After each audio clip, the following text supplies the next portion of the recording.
The gallows stood quiet beneath the noon sun, its beams cracked and silvered with age, the rope hanging still like the tongue of a bell before it tolls. Around it, the townsfolk gathered not with anger, but with that dull expectancy small towns wear when nothing new has happened in years. The sky above wore a pale, unforgiving blue, and the wind had vanished from the day, as if afraid to bear witness. Clara Rose stood with her hands bound, the dry wood of the platform beneath her feet splintering softly through the soles of her shoes. She wore her best dress, a once lovely thing, cornflower blue, now faded and dusted with earth. Her hair was tied back in a simple braid, her face neither defiant nor afraid. The only flicker of emotion lived behind her eyes, where memories stirred like moths behind glass. The sheriff paced nearby, hat pushed back, hands restless at his hip. His name was John Latham, once a boy with mud on his cheeks and a flower in his hand, now a man whose heart had grown brittle with pride. He wouldn't look at her directly. He hadn't since the trial. The people said she'd helped the Hollow Creek gang, fed them, hid them, nursed their wounds after the robbery. And the evidence, though thinner than morning frost, had been enough. A red bandana found behind her schoolhouse. A coin, gold, foreign, on her windowsill. Circumstantial, they'd whispered. But whispers become knives in towns like these. No one asked why the gang had spared her when they left. No one wondered why a woman who taught children their letters would risk her life for bandit. They only remembered she had turned down the sheriff's proposal last spring. A child coughed near the front of the crowd. Clara turned her head slightly, eyes landing on little June Whitmore, barely 8, clutching her father's hand with knuckles pale as wax. June had once pressed a wildflower into Clara's palm and whispered, "I want to be brave like you." Clara gave her the smallest smile she could manage, one that didn't reach her cheeks. The crowd looked away. The judge, a wiry man with breath like stale tobacco, stood with a paper in his hands, reading words no one heard. The sun beat down like punishment. Clara closed her eyes. She thought of the violin her father once played, soft and patient in the late evenings. She remembered the scent of lavender from her mother's shawl. She did not think of justice. Not anymore. The sheriff stepped forward. "Any last words?" Her lips parted, then closed again. No words came. What could she say to people who'd already turned the page on her? There would be no saving grace. Not for Clara Rose. Not from this place. Then came the sound, faint, distant, like a storm deciding whether to be born. Hoofbeat. Slow and steady. One horse. Dust rose at the far end of Main Street, where the land blurred into dry hills and thorny brush. The sheriff narrowed his eyes, hand drifting to his sidearm. The crowd turned. Even the judge paused mid-sentence. The rider emerged from the haze like something conjured, a tall figure, long coat flapping behind him like the wings of a crow. His horse was pale, almost silver, with a dark mane and a saddle worn from years of silence. The man rode without urgency, but every step of the beast felt deliberate, like a drumbeat in a hymn meant for graves. He stopped 10 paces from the gallows, dismounted slow, said nothing. Clara opened her eyes again, a flicker of confusion replacing resignation. The man pushed his hat up just enough to reveal a face lined not with age, but with solitude. His eyes were the color of smoke at dusk. He looked not at the sheriff, not at the crowd, only at Clara. Then he spoke, quiet but unmistakable. "She's not yours to hang." The words rang through the air like bells through fog. The crowd shuffled, uncertain if this was theater or threat. The sheriff tilted his head. "And who are you to say?" The man stepped forward, each bootfall soft but unflinching. "She's my bride." A stillness settled over everything. The air held its breath. The sheriff let out a sharp, humorless laugh. "She got no husband. Court never heard such a thing." The man didn't blink. "She's mine by vow. Handfasted in the hills outside Dry Creek, 2 winters back." Clara's brow furrowed. She looked at him again, deeper now. There was something, a flicker in the way he stood, a tilt to his voice. Familiar not in memory, but in soul. Then, like sunlight slipping through storm clouds, a moment returned to her. A winter night. A stranger warming himself by her fire. Few words exchanged. She had been crying behind the schoolhouse, hiding bruises from a hand that once wore a badge. The man had stood with her in the dark, not touching, not even close. He'd said, "Say my name if the day ever comes. Say it and I'll come." But she hadn't said his name. Not out loud. Not until this moment, perhaps only in her heart. The sheriff was laughing now, trying to rally the crowd.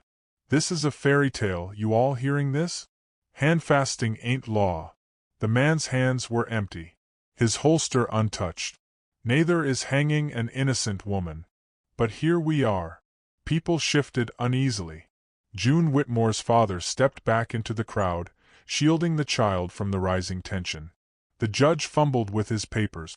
The noose, forgotten for a breath, swayed in the dry wind that finally returned. The sheriff took a step forward. "I don't take kindly to strangers making claims. Especially not legends." The rider's voice didn't rise, but it filled the space. "You know who I am." And indeed, the name began to whisper among the crowd like fire catching dry leaves. Weston Gray. The quiet bullet. The ghost of Laredo. Some said he'd taken down a gang of 10 without drawing blood. Others said he once refused to shoot a man who begged for death, and instead made him live to see the sun every morning. The sheriff's jaw tightened. His pride was a tightrope drawn across a canyon, and Weston's calm was a knife at the rope's edge. Clara watched them, her hands still bound, but something inside her had already come undone. She saw the way Weston stood, not as a savior, but as someone who believed she didn't need saving.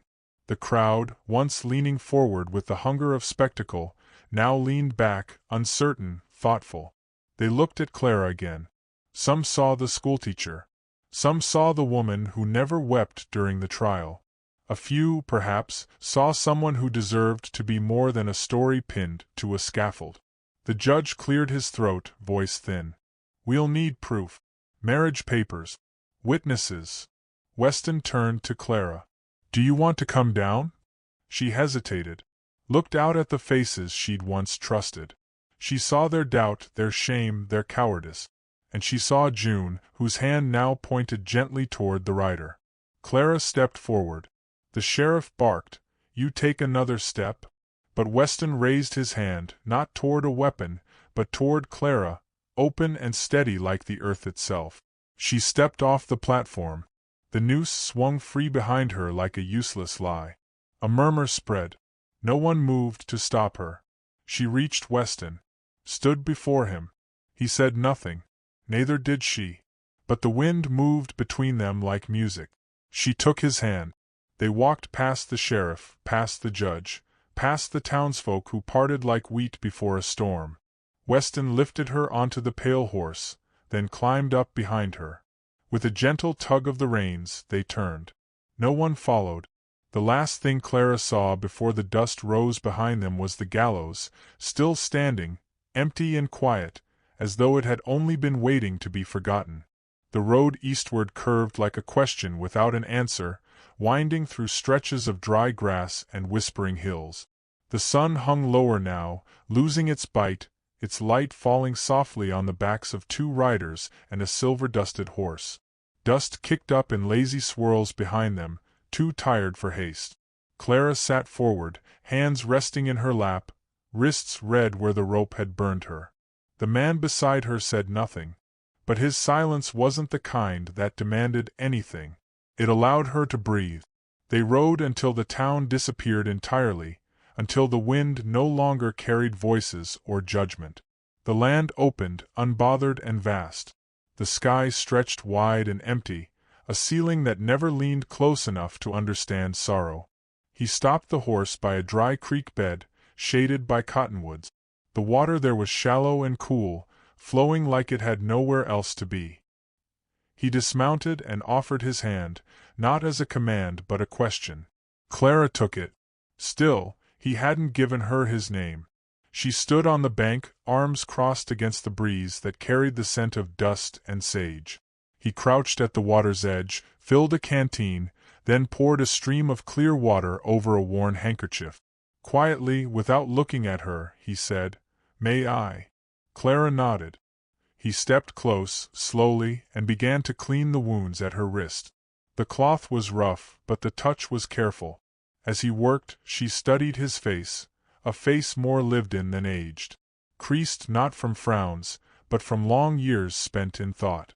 A man built for silence, not because he had nothing to say, but because the world rarely listened when it mattered. "You remembered," she murmured. He paused barely, then continued. "Didn't expect you to. You said, 'Say your name,' and you'd come." He wrung the cloth slowly. "You didn't say it." She looked at him then, a small, aching truth behind her eyes. "I think I thought it." For the first time, the edge of his mouth curved, not quite a smile, more like the beginning of one. He handed her the cloth. "Weston Gray," he said simply. She repeated it under her breath, like tasting something familiar for the first time in years. Weston Gray. A name that sounded like dusk. They built a small fire beneath the trees, not for warmth, but for the comfort of light. He boiled coffee in a dented tin pot. She sat close, her knees drawn up to her chest, the hem of her dress brushing the dry earth. In the firelight, the faint bruising on her neck looked like shadows trying to hide. "You didn't have to come," she said softly. "I know," Weston replied. "You could have let them hang me. No one would have blamed you. I would have." She didn't know what to say to that. She looked into the flames until her eyes stung. After a while, he took something from his coat, a small bundle wrapped in faded oilcloth. Inside there was a single copper ring. Handmade. Imperfect. "I made this that winter," he said. "Didn't know if you'd wear it. Just didn't want you to think you were alone in that town." She touched the ring with the tips of her fingers, like it might vanish if she held too tight. "You didn't even know me." He met her eyes, level and unflinching. "I knew enough." Clara took the ring, but didn't put it on. Not yet. She let it rest in her palm like a question still waiting for its answer. They slept beside the fire, backs to the wind. Weston gave her his coat. She didn't refuse it. In sleep, she dreamt not of gallows or ropes, but of rain on tin rooftops and hands that never once raised their voice. At dawn, they rode again, not toward anywhere in particular, but away from what had been. Weston's way station was 3 hills north, hidden between crooked stone and a scatter of sycamores. It was barely a home, a shack with a broken porch, a rusted wash basin, and a roof patched with canvas and prayer. But the soil was soft enough for roots, and the wind passed through like it remembered how to hum. He unsaddled the horse. She fetched water. They moved without instruction. Some people just know how to fit beside each other, even when broken. Inside the shack was a narrow bed, a rocking chair, and a table scarred with maps and ink stains. On a shelf above the hearth sat a small, black-bound journal. Weston caught her looking at it.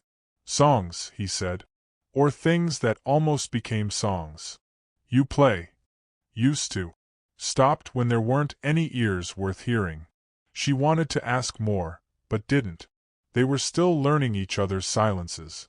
Later, he fried eggs over a pan scorched black with age. She ate slowly, not out of politeness but because her stomach still trembled from the weight of yesterday. When she finished, she set the plate aside and said, "Why did you help me, really?" Weston stared out the door. Beyond it, the land sighed beneath the pale sky. "Because I've seen what happens when good people wait too long. And I saw you. Back then. That was enough." Clara looked down at her hands. "I'm not good." "You're not broken either." She didn't answer. But her shoulders relaxed, and for the first time in what felt like forever, she wasn't trying to make herself small. That evening, the wind returned, carrying with it the scent of sage and something older, the kind of scent that lingers in churches long after the faithful have gone. Weston took his journal from the shelf and read a passage aloud, not asking for permission, just offering it like a stone to hold. Asterisk, some people aren't meant to be saved. Some are meant to be believed in. And that's almost the same thing. Asterisk. Clara closed her eyes. She didn't know what tomorrow held.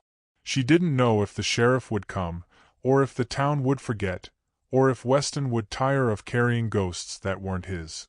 But she knew this. She had not been saved. She had been seen. And in that seeing, something inside her, something small and soft and long denied, began to breathe again. Outside, the stars blinked awake. The fire cracked low. Weston leaned back in the rocking chair, eyes closed, the journal resting on his lap. Clara sat on the floor, her back against the wall, her hands resting in her lap. And the ring, copper and silent, lay just beside her, waiting. The days that followed fell like dandelion seeds on still water, quiet, slow, almost unnoticeable until the roots began to grow. Clara woke early each morning, sometimes before Weston, watching the sunrise bleed gently across the plains like a story being told in light. The wind-up there was different too. Not harsh like the wind in town, not judgmental. It circled through the trees and stirred the wild sage by the porch, carrying its scent like a blessing too subtle to name. She took to gathering firewood, cooking what little they had, mending the threadbare curtains that stirred like ghostly fingers at dawn. Weston never asked her to do any of it. He simply watched, silent as ever, sometimes with a flicker of something unreadable in his eyes. Gratitude, maybe, or caution, or reverence. It took Clara 3 days to put on the copper ring. No announcement, no ceremony. She simply slid it over her finger while sitting on the porch, barefoot, the hem of her skirt soaked from the creek. Weston was nearby, sanding down a warped board by the well. He didn't say a word. Just looked at her with those storm-smoke eyes and gave the smallest nod. As if he already knew. But something began to shift after that. Clara noticed it first in the sky, how the hawks flew lower, how the clouds moved as if weighted, and how Weston would pause, mid-task, every now and again, like listening for footsteps he couldn't yet hear. That evening, they sat by the fire. Weston strummed a tune on a weather-worn guitar missing its 6th string. It was a song with no words, a lullaby for a world that had seen too much. Clara leaned against the doorframe, eyes closed, arms wrapped around herself. "He'll come," Weston said. She didn't ask who. Some names didn't need saying. Sheriff Latham had a pride that blistered, and men like that didn't like being defied. Not by a woman, and never by a man who didn't even raise his voice to do it. Weston set the guitar aside. His hands rested in his lap, fingers long and scarred. He looked down at them a while before he spoke again. "I spent years doing things I thought were necessary. Some of them were. Some of them weren't. But none of it filled the hollow." He looked at her, the fire's light caught in his lashes. "Then I met a woman with shadows in her voice who didn't ask to be saved. And I thought, maybe some hollows aren't meant to be filled. Maybe they're meant to be shared."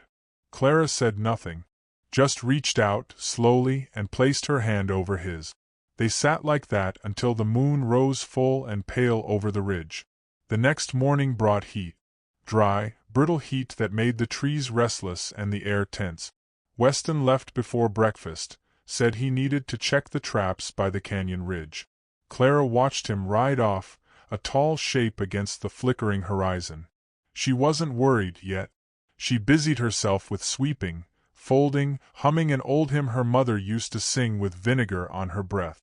But around midday she felt it, that ache in the chest that precedes knowing. A horse approaching. Not Weston's. She stepped outside. The figure crested the far hill just as the sun struck his silver badge. John Latham. Alone, but with the posture of a man who believed the whole world backed him. He dismounted with all the grace of someone used to doors opening before he knocked.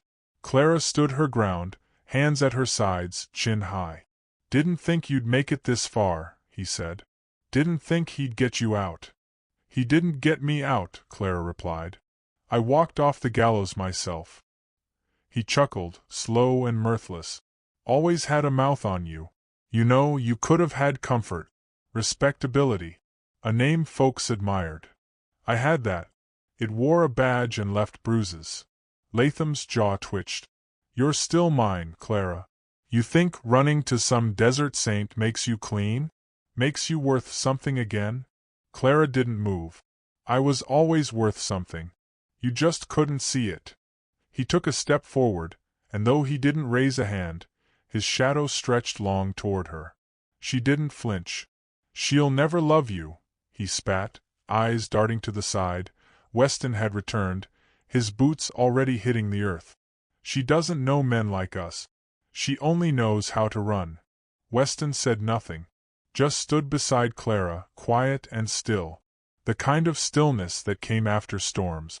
I didn't come to fight, Latham added, hands hovering near his belt. Came to take back what's mine. She's not yours, Weston said softly. She was. No. You just kept her like something caged. But even cages rust. Latham's hand jerked toward his hip. Fast. But Weston was faster. No bullet. No flash of steel. Just a movement. A sharp strike to Latham's wrist, a twist, and the sheriff staggered back, clutching a hand that would carry the ache of truth for a long time. You don't get to shoot your way into redemption, Weston said. And you don't get to haunt her anymore. Latham looked at Clara, but the fire in his eyes had died. Something else flickered there now. Maybe shame. Maybe fear. He turned, muttering curses, and mounted his horse like a man aging all at once. They watched him ride off, a shrinking storm cloud on the horizon. Only then did Clara realize she was shaking. Weston placed a hand gently on her back. You're safe. I was never safe, she said. But I'm strong. He smiled, just barely. That you are. The sage by the porch rustled in the wind. And somewhere inside her, something long dormant bloomed. Not peace. Not yet. But something close enough to believe in. The sun had reached its zenith again, balanced high in a sky so bright it washed the edges off the world. Noon, that quiet, cruel hour, had returned. But this time, Clara stood in its light without trembling. The gallows were far behind her now, left rotting in a town that only remembered what it feared. And yet, as the shadows shortened and the heat rippled across the plains, it felt like something unfinished had circled back. She sat on the porch of the little house nestled between stone and sage, her hands still, her breath steady. The copper ring on her finger had begun to tarnish around the edges, darkening like old blood, and somehow that made it feel more real, more hers. Weston was inside, sharpening a blade not because he planned to use it, but because quiet labor kept his mind from wandering into places too dark to name. They had not spoken of Latham since the day he rode away, hand broken, pride shattered. But the air carried tension now, a pause too long between heartbeats. And then came the sound again, hooves. Two this time. Clara stood before Weston could. She already knew. From the trail came a pair of riders. Latham, his hands still wrapped in stained linen, and a stranger. A hired man with cold eyes and a shotgun slung low, the kind of man who never asked questions that didn't serve the purse. They didn't dismount this time. They didn't need to. This wasn't a visit. It was a warning. You got one more chance, Latham called out, voice flat like the desert. Send her out, or we finish what the rope started. Clara stepped forward before Weston could speak. Her voice didn't rise. It simply existed, firm as bedrock. You came all this way still thinking I belong to you. That's your curse, John. Not mine. You shot your shot, Latham sneered. Ran off with a ghost in boots and thought that made you holy. I didn't run, she said. I walked away. You just couldn't stand that my back was to you. The hired gun shifted in his saddle, fingers drumming the barrel of his weapon. Clara saw it then, not bravery but weariness. This wasn't justice to them. It was a transaction. And transactions have limits. Weston stepped beside her, hand resting lightly on her arm. If you want to try again, he said, eyes locked on Latham, you better send someone better. Because this land doesn't forget kindness. And it sure as hell doesn't forgive cruelty. The gunman hesitated. Latham didn't. He reached for his revolver. But this time Clara moved first. Not with a weapon, with her voice. "Don't," she said, not loud, not pleading, simply certain. "If you draw, I won't stop him. And I won't bury you." Latham froze, arm half lifted. Something in her voice, not anger but finality, pulled him back. The way a cliff edge does when you finally believe in gravity.